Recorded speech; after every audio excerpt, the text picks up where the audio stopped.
On February 19th, 2013, the residents of Stay on Main, a hotel in downtown Los Angeles, would report to the management that the tap water had an awful taste and discoloration. The cause would turn out to be a decomposing body in the water supply tank. Eliza Lam was a 21-year-old tourist from Vancouver, British Columbia, a bright young girl that wanted to explore the world and blog about her travels. She was also tormented by manic depression. On January 26, 2013, she traveled to downtown LA, a place called Skid Row. She would check in at Stay on Main, formerly known as the Hotel Cecil. She would soon after cause a stir by writing cryptic messages to her roommates and would ultimately be moved to a private room due to her odd behavior. She was also removed from a live television broadcast for the same reasons. On January 31st, when her parents had not heard from her, they knew something was wrong. The next day, hotel security would enter the room for a wellness check and find all of Eliza's belongings still in the room and nothing disturbed. Eliza was now a missing person. Hotel security reviewed the cameras and found footage of Eliza in the elevator, pushing many buttons, acting panicky and paranoid, and making odd hand gestures. This is the last time that we know of that she was seen alive.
This isn't the first incident to happen at the Hotel Cecil.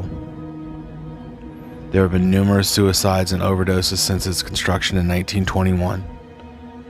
The Night Stalker, Richard Ramirez, lived here in the mid-80s while killing approximately 15 people. Jack Unterweger lived there and convinced the LAPD to allow him to ride along for journalistic purposes, all the while selecting his victims and learning police procedures. He would have at least 12 victims. Here's what we know about the last day Eliza was seen alive. Well, in theory anyway. Eliza had been purposely skipping her medications for a bipolar disorder. She went out for drinks that night, had two, and being a person that rarely drank at all, she left intoxicated. She went back to the hotel where she was experiencing a manic episode, having auditory and/or visual hallucinations. We can determine this from her behavior in the elevator footage. She would then run from the seemingly disabled elevator to a door that led to a stairwell and an alarmed door that led to the rooftop. The staff would ignore the door alarm as people would often go up there to drink and smoke. The door would close behind her. She would turn to the right, climb a few stairs, up a 10-foot ladder, and remove the 20-pound lid of the water tank. Perhaps she was hiding from whatever hallucinations were chasing her, but for reasons unknown, she would lower herself into the pitch-black water. This is where she would eventually lose her life. Her naked body would be found floating in the tank on February 19th, 19 days after she was last seen alive. Her clothes and hotel room key were in the tank with her. Right now you might be saying, hey, what if someone knocked her out or killed her ahead of time and dumped her body in the tank? Let's explore that. When a drowning is determined at autopsy, they look for water in the lungs. If you are dead when you hit the water, then you won't take a breath. Therefore, you won't have any water in your lungs. But if you are alive and you instinctively try to take a breath while drowning, your lungs will be full of water. Eliza's toxicology report came back clean, aside from alcohol and traces of her medication, and her body showed no signs of trauma. But unfortunately, her body was far too decomposed to make a determination whether she was alive or dead when she went into the water. She decomposed for 19 days before they found her. The lung tissue was compromised. Her death was ruled a presumed accidental drowning. Many conspiracy theories exist, everything from demonic possession, a murderous hotel staff, police cover-up, to the death metal guy did it on the rooftop with the water tank. The truth as we know it is simple.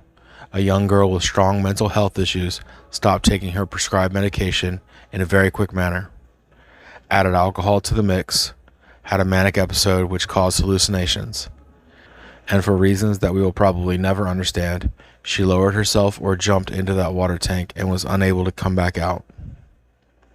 The end. J Mac, out.